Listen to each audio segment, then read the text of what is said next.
back to the Dean Obeidallah Show. Right now, I'm very happy to welcome back to the show our friend Congressman Jamie Raskin, a Democrat representing Maryland's 8th Congressional District, ranking member on the House Oversight Committee, which God bless him for that. He was, of course, the lead impeachment manager in the second impeachment and was on the January 6th committee. Congressman Raskin, good to see you. Thanks for being on. It's great to be with you, Dean, and I've been checking out your appearances on TV. So thank you for staying in the thick of the struggle, man. I have no choice. I have to do this show 3 hours a day, and then sometimes they let me go on TV, and then I'll write for MS sometimes I write for CNN and go through. But first of all, I want to touch on it because little Stevie Van Zant's been on the show a bunch of times. I like him. We're just about friends. I would call him a friend, but I don't think he'd say I'm a friend. But I saw that he gave you a bandana when you were doing your chemotherapy, and I thought that was so great. So I just wanted to touch it. How did that happen? He didn't give me a bandana. He gave me a dozen bandanas. And he sent them to me from the road because he read about what I was going through, and I had put on just like your standard blue pirate looking bandana. And some reporters said, where'd you get the idea for that? And I said, little Steven, what do you think? And so he saw it, and then he sent me a dozen bandanas, and he said, these are not a gift, they're a hand-me-down. And he said, but I did send them to the hotel laundry before I sent them off to you. So I've got these beautiful bandanas that I think most of them his sister-in-law made, actually. And he probably wore on tour with Bruce going out there. So these are eBay material. Yes. One day down the road. That's great. He's such a good guy. He's also really, I don't know if you've talked to him. He comes on and we'll talk about politics. Very fiery guy, very Jersey. I'm Jersey guy. Same thing. No, he's a wonderful guy, and he's got a great heart. And I've been psyched to get to know him a little bit.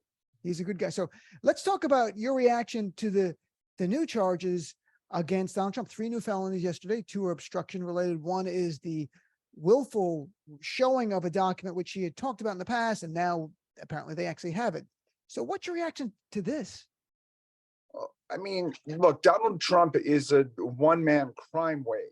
I mean, it's just a very rare week that goes by that he does not commit some kind of offense against the public interest and the common good. And many of them are statutory criminal offenses. And he's clearly met his match in the special counsel, Jack Smith, who's not fooling around.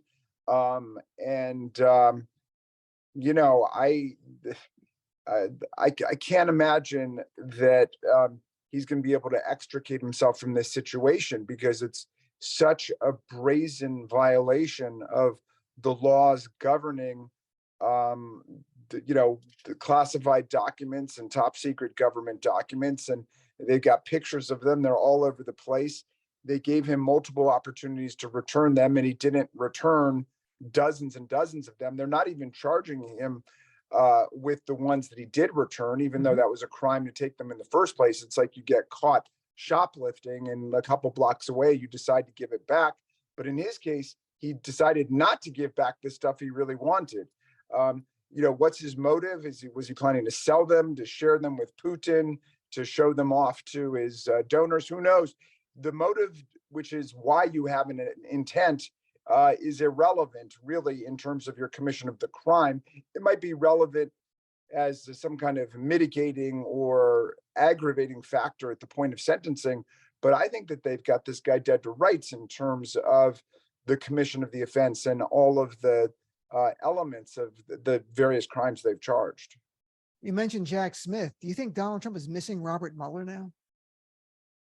The idea of, he was able to not to get charged with anything with Mueller, and Jack Smith has been unbelievably effective and quick.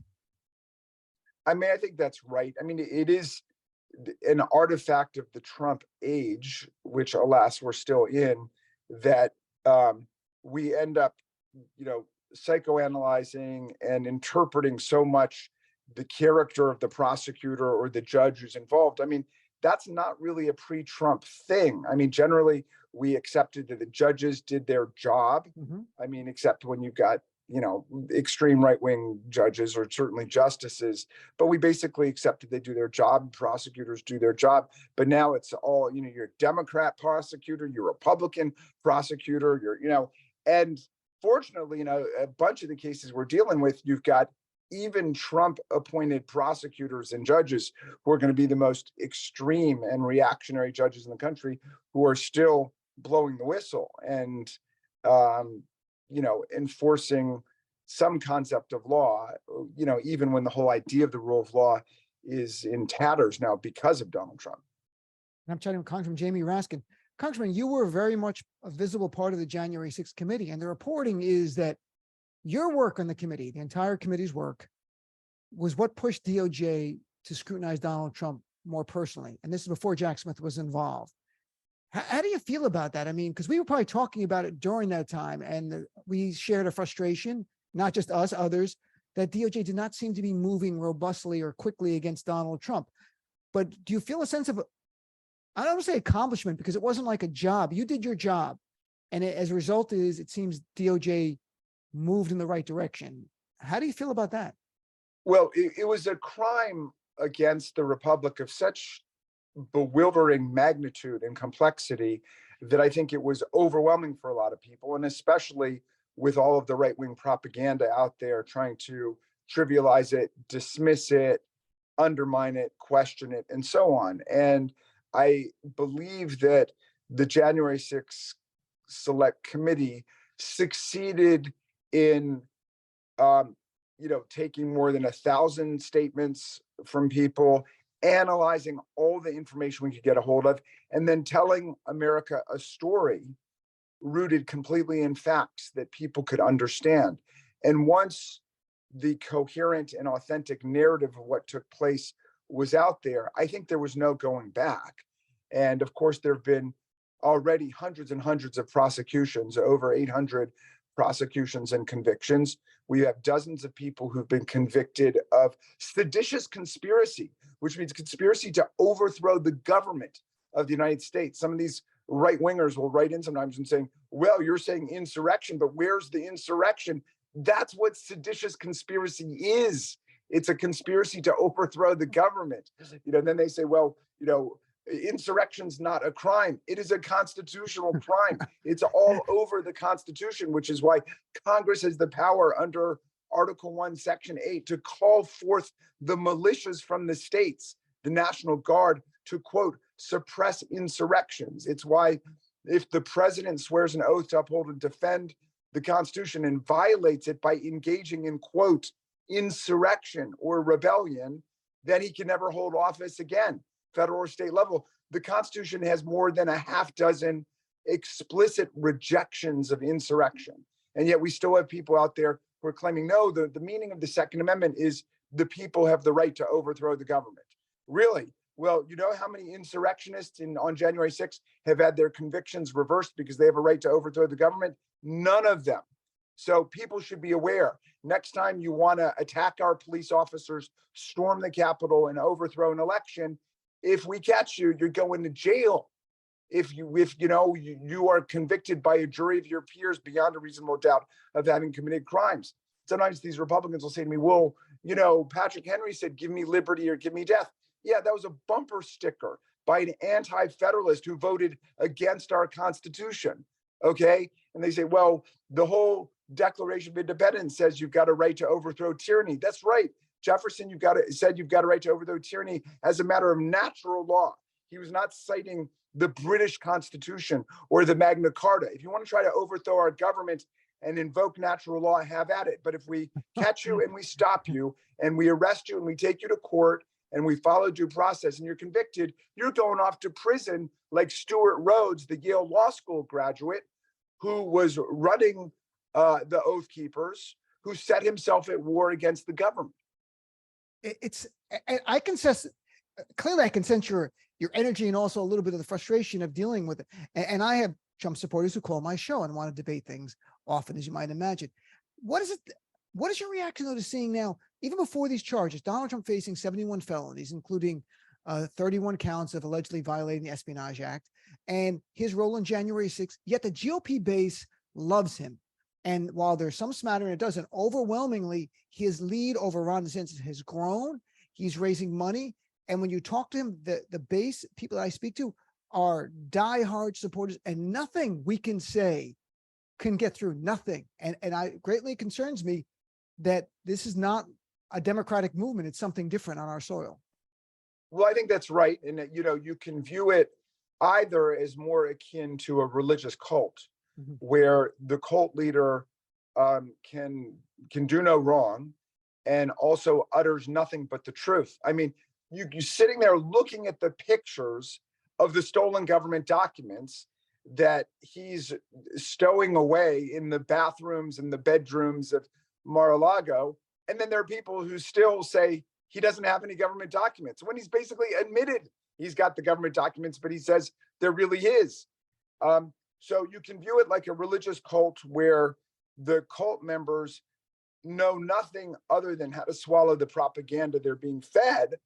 And essentially, they need something akin to a deprogramming, or you could just view it as an authoritarian political tendency, extremist in nature, which understands it's a minority in the country and that they can't win elections without stealing elections and denying other people the right to vote. And so, that they've made more of a rational calculation to stick with Trump. And it might differ for different people who are involved in it. The cultish tendencies are undoubtedly terrifying. But it's also pretty scary to think that we've got, Abraham Lincoln's party, which started as an anti-slavery, pro-freedom, anti-know-nothing, pro-immigrant, progressive party for its time, now turned into an authoritarian right-wing movement, which makes common cause with right-wing autocrats, kleptocrats, plutocrats, theocrats all over the world, from Saudi Arabia to Russia to Hungary to the Philippines to Egypt. I mean, that's a very scary thing for us in terms of American political culture in the 21st century. It's not something we've really seen. I mean, Madeleine Albright in her book, Fascism: A Warning, and Timothy Stanley talk about this kind of infallibility of the leader, and that if you turn on the leader at all, you're viewed as a traitor. And you really see a lot of this kind of fascist tendencies going on our soil. Again, it's not something we're used to seeing, and there's nothing we can do to shake them out of it. So they're going to continue. In your closing statement as the lead impeachment manager, you said President Trump must be convicted for the safety and security of our democracy and our people. Trump has not been charged yet with January 6 crimes. It seems like we're getting closer. Do you feel the same about any criminal charges that might arise from January 6th against Donald Trump? Well, of course, especially since so many people, including Mitch McConnell, were saying, well, the proper place for him to be held accountable is in criminal court. Now, the arguments are constantly mutating. When he's been impeached by the House and then we brought over our case to the Senate, that's when people were saying, oh, well, we're perfectly able to deal with this in criminal court. Don't do it here. Let the criminal process work out. Now they're saying, Trump's defenders, this is ridiculous. You're criminalizing political differences. The criminal courts should have nothing to do with it. In other words, Donald Trump literally could shoot somebody on Fifth Avenue and they'd be saying, well, then have the voters reject him. He can't be held accountable for murder, for sexual assault, for rape, for pilfering government documents, or for trying to overthrow the government and conspiring to interfere with the federal proceeding. They will come up with an argument in any context at all to try to guarantee his immunity and his impunity, his unaccountability. Donald Trump could have said, I could attempt a coup and incite an attack on the Capitol and I wouldn't lose one supporter. And that would have been even more brazen, but it was actually accurate. One of the conclusions of the January 6th committee is that the central cause of the attack was Donald J. Trump. Do you believe if Trump had accepted his loss, that we don't have an attack on our Capitol on January 6th? Of course we don't. I mean, I think we can say very close to 100% we would not. And I'll tell you why. The permits for rallies and assemblies against Biden were originally sought and obtained for January 20th. In other words, these were just counter-inaugural protests where there would have been tons of security and tons of police to hold everybody back. But they were basically declaring themselves a right-wing authoritarian opposition to the Biden administration. Then when Trump got involved, he got all of them to change the dates from January 20th to January 6th. And he told them, this is not over yet. Like this is the last chance. Be there, will be wild. And then, of course, after everything else he attempted to try to get the legislatures to void out Biden electors, after he tried a mini coup within the Department of Justice to install a new attorney general who would claim that the election was fraudulent, after it didn't work, his overtures to the Secretary of State, Brad Raffensperger in Georgia, and so on. When all that didn't work, it all came down to January 6th. Can we get Mike Pence to step outside of his proper constitutional role to simply administer Congress's counting of the electors from the states, and to declare that Donald Trump is the president, or to kick the whole election in the House of Representatives for a so-called contingent election? That was the plan. And it would not have happened without Trump and his enablers and collaborators like Steve Bannon and Mark Meadows and the various lawyers who got involved. And let us hope that they pay the correct price for what they've done. But Donald Trump was impeached for it. We also got a 57-43 vote in the Senate, a commanding majority of senators saying that he committed these offenses. Unfortunately, he beat the constitutional spread because we didn't get to 2/3, we didn't get to 67, but it's still the most pervasive bipartisan vote in U.S. history to convict a president of high crimes and misdemeanors.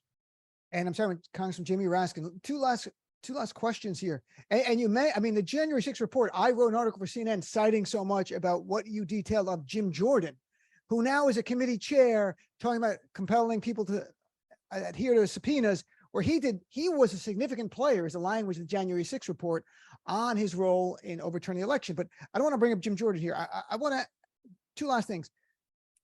To deter Trump and anyone else, even a Democratic demagogue one day, from doing what Trump did, attempting a coup in the role on January 6th, is it enough that he's charged? Does he have to be convicted? Does he need to spend time in prison as a warning, as a cautionary tale that if you do what he did, you're going to go to jail for this?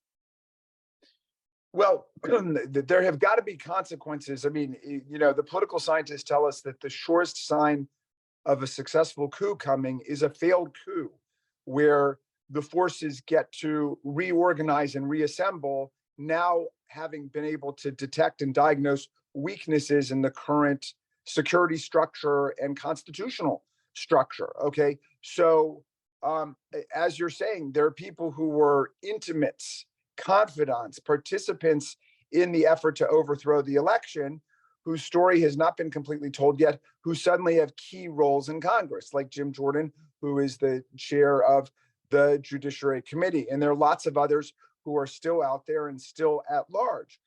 Those people are a continuing threat to American constitutional democracy, because none of them have recanted and repented their support of what Donald Trump was attempting to do. So there have to be consequences. It's not our role in Congress to dictate the course of criminal prosecutions. That's what the Republicans do. That's what Trump does. I mean, Trump is all about getting DOJ to prosecute his enemies and to let his friends go. And we have a million examples of that with Flynn and Manafort and so on. That's the way the Republicans view justice. They have absolutely degraded the American justice system and the rule of law. So I'm going to let the justice system work out the details of it. But I am glad that the January 6th committee established a coherent, factual narrative about what happened, so that the Department of Justice, the special counsel, and prosecutors across America can draw upon the work that we did in terms of having to do the jobs that they're assigned to do. I agree. And very last thing, and it's forward looking, is you're on House Oversight Committee. Kevin McCarthy, your chair, James Comer, all Fox News, they want to impeach Joe Biden. They don't know why. They just know they have to. That's their job, to defend Donald Trump and to help him. Have you seen any evidence, credible, objective evidence on the Oversight Committee of any wrongdoing by President Joe Biden? Zero. They've not even alleged with any facts that there's any connection to the big Ukrainian Burisma corruption scandal that that Rudy Giuliani was, ballyhooing a few years ago. In fact, Lev Parnas, who was Rudy Giuliani's right-hand man, sent a letter to Chairman Comer and me saying that this is all nonsense. There is no evidence connecting Joe Biden to corruption in Ukraine or Burisma or anywhere else. I was there trying to prove it. I can demonstrate every step along the way. We never found anything. And he literally called on Chairman Comer to call off the wild goose chase and said he would come and testify about it.